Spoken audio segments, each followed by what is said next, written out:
second episode of the party. Sharon, join me. I'm gonna tee you up for the song.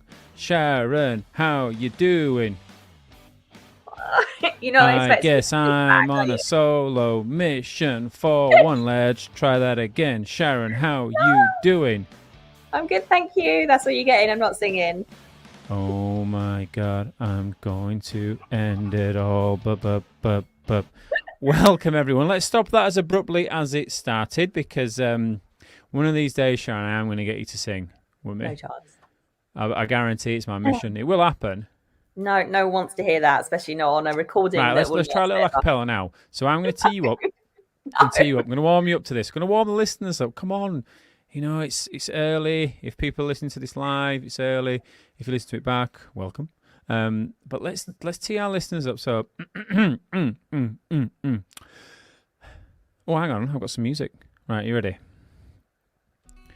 We dum boopy ding boom, booty boopy booty boop-a-doo. Go. No. Right, one more time. I'm for not the singing. listeners. I don't know what I'd be singing anyway. For the listeners. Now I'm going to press a button here, and I'm not too sure what either of these things do. Oh, no. So I can't remember what order I put them in. So you're either going to get a burp or Beetlejuice. Right, you ready? I'll do a bit of Beetlejuice for you. Or again, for our listeners. People, if you're watching this, comment for our listeners. Right. Oh, bit of Beetlejuice. Weenie, weenie. Ready? You do the bit at the end where it goes. Weenie. You ready?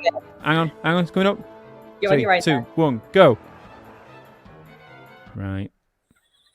Anyway, let's just get on with this then, shall we? For God's sake.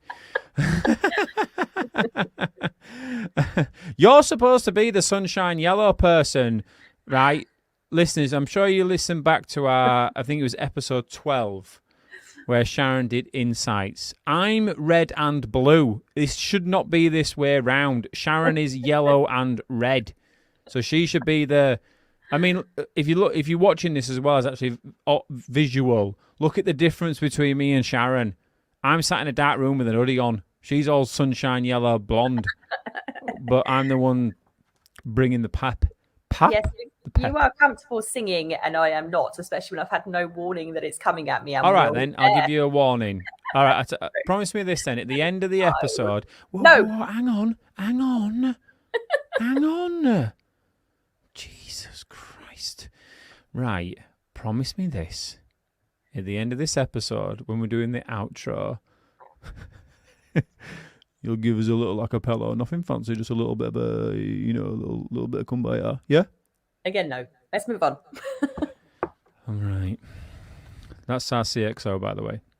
Oh, so, this is episode 2 of the 10-part mini-series within the Here to Tinpot 2 podcast. That was a mouthful. So, if you listen to the previous episode, you will have heard the lovely Sharon talking about eating her own dog food. Now, that is not Sharon going into the kitchen and eating Millie, who's a lovely dog food. That's all about senior management basically shopping the shop of their customers so they can understand what's going on in their operation, not making it false for them. And as we said before, what we're going to do is we've got our book, which is, for those watching, you can see it there, is available on all good bookstores, only on Amazon. But you can get it on Amazon. And it went to number 1, didn't it? It did, yeah. Technically, we could say we're number 1 selling authors and a podcast and a business. I mean, come on. And some of us can sing. Anyway. So yeah, if you feel like buying it, it's called You're Sexy and We Know It. I don't know why I said you are like that. You're sexy. You're sexy and we know it. Humanizing customer experience in the world of tech. Now, there's a lot of chapters in this book. There's 80 of them. And myself and Sharon have decided to read 10, 5 each. We're going to alternate because no one wants to hear me droning on, and I'm sure you all want to hear Sharon, but unfortunately, we've got to reserve some of her energy for singing. Now, what we're going to do is we're going to, a little bit like the first one, because this is my chapter now, You're welcome, listeners. Now I'm going to read the words as they are written in the book. And for those of you who would like to read along with Mark, it is page 127, children. And the chapter is called Van Therapy. And as before, there are a number of sections. You have a key takeaway, you have an MKLism, you have the main body, and you have the call to action. Now, my chapter is not as long as Sharon's because I'm not as good of a writer as Sharon is. So mine are short and sweet. But I'd like to think they've got a little bit of spice, a little bit of pep, a little bit of Salt Bae to it. Well, you know, I can't remember the name of the guy who's called Salt Bae, but anyway, don't go to his restaurant because it's £15 for a Red Bull. I saw the other day. Did you see that, Sharon? £15 for a can of Red Bull at Salt Bae's restaurant. That's in London. That's London prices for you. Okay, are we ready? Yep. Van Therapy. So again, if you watch the first episode, you saw me give Sharon some stick for not sticking to the actual chapter word for word. We've had a bit of a rewrite. So when I said I got my own way, I haven't. So I'm now allowed to ad-lib a little bit in the words that I'm reading. So previous Mark from episode 13, you are incorrect as per usual when it comes to women. Okay, so the key takeaway in Van Therapy, again, page 127. Take your therapy in whatever form it comes. Make sure you have a support system where you can embrace creativity. So you'll notice, listeners, that I'm a little bit more of a dramatic reader than Sharon. So I'm going to read this. Lovely. MKLism. So this is myself that wrote this. When I had a normal job in the corporate world, boy was I in a bubble. Little did I know what my mind, eyes and nose have missed out on. Starting MKL, we had one van, which I spent many, many hours in with John, who's my business partner. From the first time we took a long drive, probably to London, I quickly realised that John has a special gift. The gift of boffing me out, which to the layman is farting, or as it's wrote in the book, bottom burps. I have never met anyone with a bum like John. He would rock me constantly over countless miles. The more I acted out about it, the more the bombardment continued. Add this to John's mega mix of 80s and 90s bangers, such as Prince, If I Was Your Girlfriend. My eyes were truly opened to the trials and tribulations of life outside the corporate world and life in a van. Remember, this chapter is called Van Therapy. Main body. If you have ever been in a meeting with MKL, so that's us, you will know we love to talk. We find that chatting through opportunities and challenges are a great way of getting the emotion out to allow the logic to flow in. I love that line. Let's get the emotion out and let's allow the logic to flow in.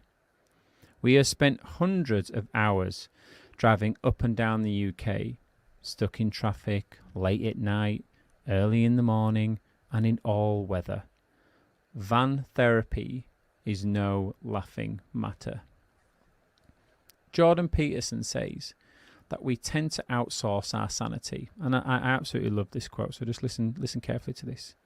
So Jordan says that those close to us tend to keep us in check, pulling us in line if we wander outside the norm. So you imagine about those people that have been isolated during the COVID restrictions. There's nobody been there to keep their sanity in check. They haven't been able to outsource it. We'll talk about that.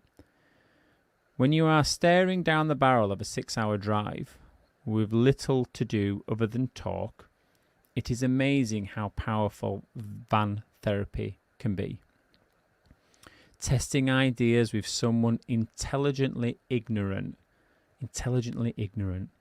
that has stuck with me since early university days. Testing ideas with someone intelligently ignorant to your point of view will shake loose all the pitfalls and opportunities in an idea. It allows creativity to blossom. It was van therapy that gave birth to digital facilities management for us at MKL, which first started as offering an energy management system with traditional electrical engineering work. A real game changer. Over the many weeks and months, we put the idea through the grueling trials of van therapy, and when it came to running this past our customers, there were real light bulb moments for them. Being able to trust a company to keep them legal and safe, and yet provide the digitalization of their business. And that's the key thing with this. If you're a facilities management company, you get access to areas that others don't. So you're prime for leading on opportunities in terms of innovation. With customers, we often take the role of therapist, understanding their key issues and pain points. Throwing ideas around with them allows us to find the best solutions alongside them. Finding those people in your life you can trust to be vulnerable with your ideas is an enlightening experience. Great for your sanity and wider mental health. For us, it's fan therapy. However, yours could be office therapy, break room therapy, or site therapy. Get that emotion out. Let the logic come in and watch those ideas fly for your customers. Call to action. Look for those silver linings in your life. Change your mindset and find a safe space to offload when needed. And I would like to bring this reading to a close. Beautifully read. I think for me, though, we called it van therapy because when you're a startup, as you'll know, Sharon, you have loads of great ideas, both good and bad. But if you don't have anyone that you can bounce those ideas off of, and that intelligent, ignorant person is such a key point to this. I remember I heard that phrase when I think it was 2007 or 2008 when I was doing my MBA, darling, yes. When it got to the dissertation phase, which was 15,000 word document, which was the biggest document I ever wrote in that point in my life. I remember the professor saying, because you're so engrossed into a specific subject. For us, it's digital FM. Back then, I think it was, my dissertation was on retail internationalization, so something really exciting. But once you're in the detail of something, you almost can't see the wood for the trees. So you need to find someone who has got a brain. He's not an idiot. They're switched on, but they're ignorant to your speciality. So that'd be like Sharon coming to me with an idea around customer experience. So she's an expert in that area. I'm not, but I'd like to think I've got a brain, but I'm ignorant in her field. So we could bounce ideas off each other, and I will ask questions which wouldn't necessarily come to Sharon's mind because she might be too far into the detail, vice versa in regards to me with that dissertation. So at that point in time, I think it was my wife that I used to read my dissertation. And I remember her saying to me, I have got no idea what any of that means, but what about this, and this? And that was just fresh ideas that I didn't think of. So where van therapy comes really powerful for us, Sharon, I think in the start, is myself and John are two very different people. So John is an electrical engineer. I worked in corporates. So John got his hands dirty. I didn't, if you want to describe it as that. So John will talk from an engineering point of view, and I will talk from a douchebag corporate point of view. But when you start mixing those two worlds together, you challenge each other in different ways, and then you put your ideas in the wash, and normally what comes out is either something that works or something that doesn't work. I mean, and for you, Sharon, obviously we're starting MKL CX'y. Did you find that? I mean, I don't think you might not call it necessarily a van therapy, but what was like your version of van therapy, and where have you found that potentially working with customers? I think what I've found useful is when I discuss something with someone in a similar position to me or starting their own business, but they're in a completely different sector.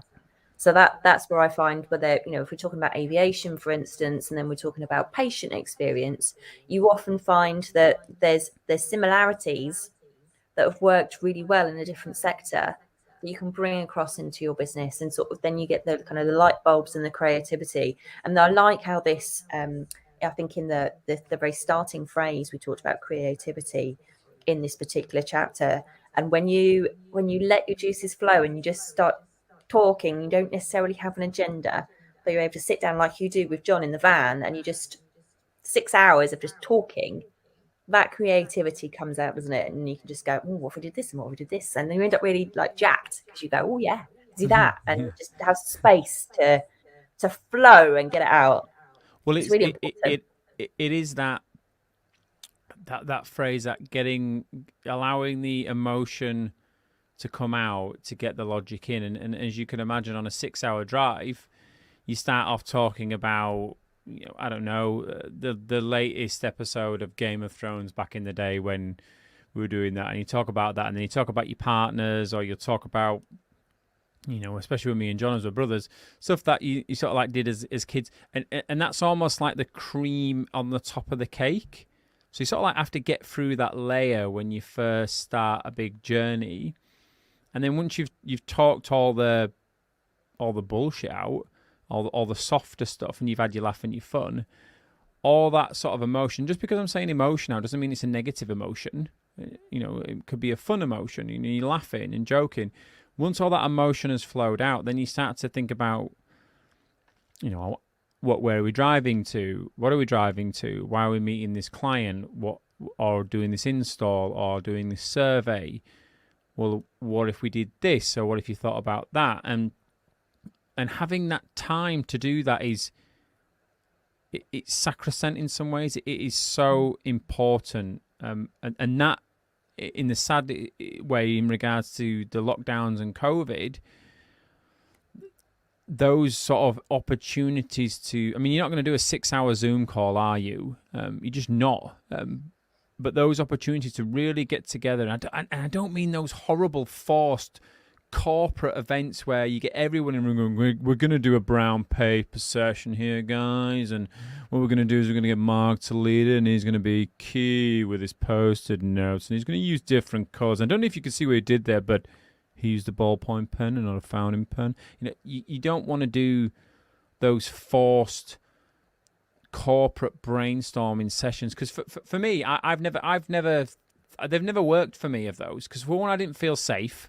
Not that I was going to get attacked, but I didn't feel safe with letting my emotion out to allow my logic to then come in for then me to put that logic out. I always feel like it's a forced event, and I've got to be clever, or I've got to come up with a line because I know my boss is watching, or if I've got no ideas and I'm feeling like I'm exposed because I've got no ideas, imposter syndrome starts to kicking, all this stuff. But when it's your own business, being honest with you guys, you couldn't give a shit about what you say, because you just say it, because ultimately you've got no one else to blame if it doesn't work other than yourself. Am I speaking to the converted here, Sharon? What have you experienced that? For God's sake, you've run these sessions, these brown paper sessions. Not to poo it, but have you found that when you do those sessions, has anything good ever come out of it, or anything that has stuck? You've done one, leaving the names out of the person that you did it with, but I can be so bold to say you've done one with Apple, for God's sake. So you are extremely credible doing this stuff. But have you ever found that the ideas stick and they work, or do you find that it's just a talking shop? I think it depends how much space you allow in it for that person to go off and think. Like some people bring fidget spinners and things like that to their workshops to allow people to play with their fingers so that they can get their brain working. As you say, a boring brown paper bag where everyone's forced out on the spot to come up with ideas, and Let's be creative, guys. And someone's jumping around at the front, and you're all like, okay, I haven't really got my head into what the mission is yet. I don't really understand what the problem is. So before I need to understand that first, and then I can get my head round and give you some ideas. Plus, you've got people who need to kind of marinate. They need to kind of spend time in the real world outside of the corporate meeting to think on things and then bring the ideas. So having time just as you say, safely to throw ideas back and forth, to say whatever you like with no one judging, not thinking, oh, my boss is in the room or whatever, can make such a difference. And that's why van therapy really works. For me, I have Helen. Helen's down in Portsmouth and I'm in Milton Keynes. So we've got a bit of a break in between us. So when we get together, it's similar to van therapy, but normally in a hotel somewhere. And we are talking 10 to the dozen, coming up with ideas. And we do this, we do this, we do this. And that time just ignites us again because we're in that moment of, okay, we could do this and this is exciting, but also bringing the reality in it. It's no good just kind of chatting away and never actually making anything land, which is the important thing. You do all this van therapy or you go to an ideation session or you go to a hackathon, whatever it is, you need to make sure that actions come out at the end of it and it actually lands. Otherwise, it's just... Yeah, I've heard them called ideathon as well. Yes, whether it's ideation or ideathon, similar sorts of... Yeah, because have you found that when you've had your opportunities with Helen or even with the client, when they're saying, no, what do you think of this? I found that there is no better liberating feeling than just saying, I don't know. Because you need to think, you need space. Exactly. And when you're in these, let's call it an ideathon, because that's a lovely corporate saying. Let's call it, when you're in these ideathons, I can only speak for myself, so I am not putting my opinions on other people. I'm only telling you how I was in those sessions. So this is not to say everybody is. So how I was in those sessions was, if there's a discussion going on and someone comes to me and says, Mark, what do you think? I always felt like I had to have an answer. No matter how weak that answer was, I always felt I had to have an answer. Whereas now, whenever I'm in a van therapy situation or I'm with a client and they're kicking ideas around and they come to me and they say, what do you think, Mark? It's so liberating to say, I don't know. I don't know as we sit now a way forward. What I do know is if you give me some time to go away and think about it and kick these ideas about with trusted other people, and 9 times out of 10, they'll be coming to Sharon and John to say, this has been said. What do you think? And this isn't because you don't have the answers. Well, you don't have the answers, but you need other people to feed you information because you can't see everything yourself.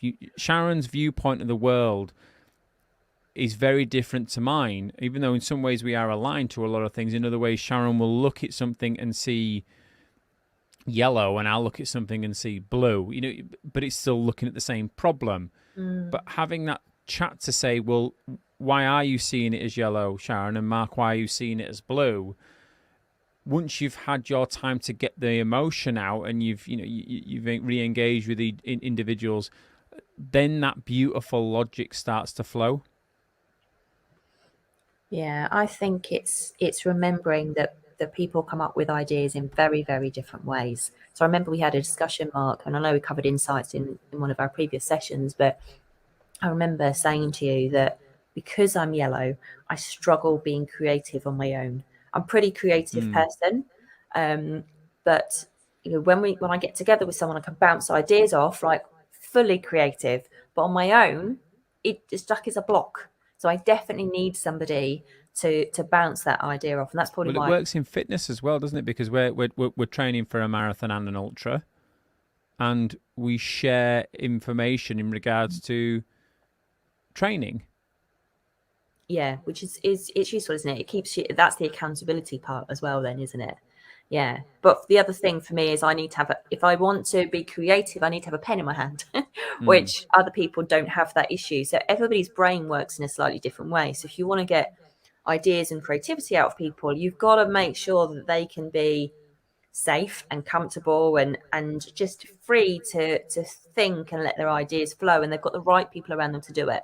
You and John work great, and you've got your bubble of your van, and you're driving away, and you've got your maybe music on or whatever, and you can just, that is the perfect place for you for ideas to flow, and it's working out what that is for each individual. And I have to drive during those sessions because I hate being a passenger for one. But when I'm driving, I remember a mutual friend of ours, Sharon, told us about the conscious and the subconscious brain. So when I'm driving, my conscious brain, if I'm getting this correct, is thinking about what speed am I going, what's that car doing in front, looking in my rearview mirror, adjusting my steering, all sorts of stuff. But that's very busy because it's thinking of that, whereas subconsciously, that's left to run and do whatever it needs to do. And then what that subconscious will do is it will serve up new information once my conscious brain gets bored of the task of driving. I mean, how many times have you been driving somewhere and you just can't remember how you got there? Yeah. You go, I can't even remember that journey because you've just gone through the motion of driving. Scary, but it happens to us all. That's why I have to drive, and because that way I can allow my creativity to think. I mean, if I was stuck in a rut in regards to creativity, I think what I'd probably do is I'd go for a drive. I'd probably come down to Milton Keynes anyway, but I'd drive a good 2-3 hours on my own just to allow myself. I mean, not good for the environment, but if I had an electric car, it'd be a lot better. But that time to think. But there's another line in this chapter, which when I read it in his book, it's one of those lines that when I read it, it sort of stuck with me. And I think it was nearly a year ago now when I read that line. It's Jordan Peterson, and I'm very excited at the moment. It sounds like I'm fanboying at the moment, but he's at Cambridge. And what's the date today? In November 22nd. But he's in Cambridge at the moment, and I'm watching him tweet pictures of him at Cambridge, and I'm sat there going, I've been there, which is really sad, because he doesn't know who I am at all, whereas I know him by his books. Well, sound like a right little groupie. But there's a line in this. I'm just going to read it out again, because I want to talk about this in regards to creativity and then how you then get that to the customer. And that's that outsourcing your sanity. So Jordan Peterson says that we tend to outsource our sanity, i.e. those close to us tend to keep us in check, pulling us in line if we wander outside the norm. And you and I know, Sharon, that if I'm acting a certain way, if you're acting a certain way, more so if I'm acting a certain way, you will say, that's not right, Mark, or that's a bit weird. What are you doing that for? And it's probably because my sanity's drifted a little bit, and I need to be brought back in line, in check of what those norms are within the parameters that we have. And I never ever thought about it that way, and it makes so much sense now, whereas those unfortunate people who are lonely and on their own to other people might seem a bit peculiar, but it's because they can't outsource their sanity to somebody else because they have nobody else. No need to double check and say, you're right. Well, yeah, but this is where the van therapy and the outsourcing of the sanity can really benefit the customer, to bring it back to the customer. Because as leaders, if you're allowing yourself the time to find that intelligent, ignorant person to your challenge or your problem, and you're safe and you feel comfortable to be vulnerable around them, to allow that emotion to flow out, to then get that logic in, but then you're using them to outsource your sanity, so you know that the ideas that you're having are within the borders and the realm of what you think is correct, you will probably and more than likely come up with some fantastic ideas to either eat your own dog food or improve your operation in some way so that your customers massively benefit. So you might be looking at this podcast thinking, well, what the hell has van therapy got to do with customers? And I hope I've just described it then, is that it is so important for you to have those confidence around you to be able to allow that emotion out and the logic in, so then you can benefit your end customer. Brilliantly summarised. I mean, I find that when it comes to outsourcing Sanity and van therapy, I never had that in the corporate world.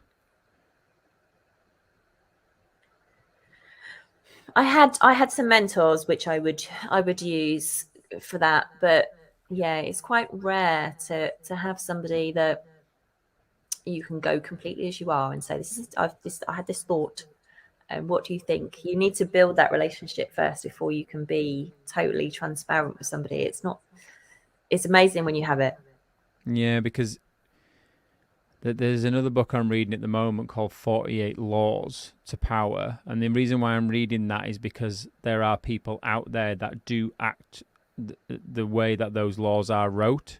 And so it's fascinating to understand it, because I'm reading some of these laws and thinking, I've been used as a cat's paw before. And a cat's paw is where you get someone to do, the monkey will use the cat's paw to put the cat's paw into the fire to get the nut, which is a metaphor to say a leader could use you to do the dirty work and they don't get their hands dirty, for example. So to find that person you can have as a confidant in the corporate world it's extremely rare, and it's also very dangerous as well, because people can use information against you.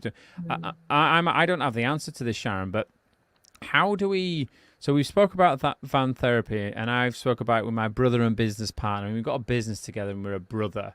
He's my brother, so I trust him. I trust you, because we've been through not only the corporate world, but doing it this side as well. And I trust you implicitly with some of the conversations that we've had. But for those listening to this and thinking, well, I'm not in a leadership position, I'm in a frontline position, or I don't run my own business, so I can't just say I don't know. How do we make that real for them? How do we make what's van therapy look like for them? And the reason why I ask is I just don't know. Have you got any ideas? I will always come back to mentoring, because I think it's incredibly powerful that if you manage to find someone who's a real advocate for them, you can have that kind of relationship where you can be real, and you can have a conversation with somebody where you say, I just don't know, or I'm struggling, I don't think I'm very good at this, or I've got a touch of imposter syndrome. So you've got to find the right person, and that's critical. You just touched on that. You can't just trust any old person. You need to start building that relationship. But if you've got a good mentor who advocates for you and is behind you and pushes you forwards, that helps, because you can then, next time you're in a position of going, I'm not sure, you can think, well, I talked that through with my mentor and they were behind me, and they maybe gave it a slight spin, but pretty much I was on the right track. So it builds your confidence. I'd say if you haven't got a mentor as a listener, please go out and find one, because it can be very powerful in your career. And those of you who are in positions where you can mentor others, please do, because it's really rewarding. But that can be the therapy that you need in a career to push you forwards, and kind of just keep you on track. And certainly with your personal development, just keep you going, stop you lagging behind. Cool. Are we done, do we think? Are we happy? Anything else we need to discuss? Oh, the music started. I think we know what that means, don't we? It means that's the end of the show, and Sharon promised to sing in. Ready? I'm gonna tee you up again. Sharon, we've just done episode 2 of a mini-series. What did you think of it, Sharon? I thought it was amazing, and that's what you're getting. Right. Let's end that there, and let's end it on a depressing note. You are listening to Mark and Sharon, I guess, from the Here and Tinpot 2 podcast. We'll be back next week with another exciting episode. Goodbye, everyone. Thanks, everyone. Have a great week. Bye. I guess.